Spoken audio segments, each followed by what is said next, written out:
I'm Linda Sterling Cease. Welcome to my blog, Speaking of Joy.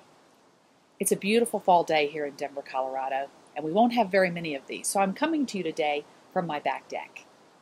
Many years ago, when I was still living the single life, a friend announced that he was no longer interested in going out with us on Saturday nights. Why? He said he was tired of being disappointed and discouraged. Well, I didn't really think those nights were that bad. I kind of had a lot of fun. But apparently, his expectation was different. He expected that every Saturday night might be the night that he would meet the love of his life. And so far, that hadn't happened. And as a result, he was really discouraged and unhappy. And you have to remember, this was before online dating. He had become what I call a pessimistic idealist. He still idealistically believed in love, but he was pessimistic about ever finding it for himself. He had given up all hope. You know, that has to be one of the worst feelings in the world, right? To believe that all things are possible, just not for you. The opposite of that is to be an optimistic realist. Now, when you're an optimistic realist, your life is full of possibilities. But, as Clint Eastwood said, a man's got to know his limitations. Optimistic realists, well, they know their limitations, but they're also playmakers. They're problem solvers, and most importantly, they're pragmatic planners. They know that their future is possible. They just have to go after it.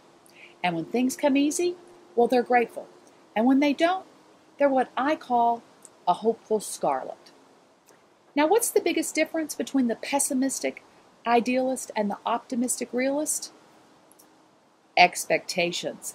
That thing that everyone's always trying to manage. You know, moms try, CEOs try, NFL coaches, poor guys, they really try. Expectations can be brutal in life, in business and in love. And when things don't turn out as we anticipate, well, it creates enormous disappointment and frustration. Just ask any Denver Bronco fan. They'll tell you. We've all had our botched projects, our lost potential, our failed relationships.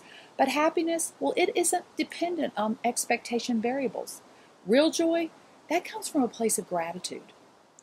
University of Houston researcher Dr. Brene Brown says that in 12 years of research, she's never interviewed a single person with the capacity to really experience joy that does not also actively practice gratitude.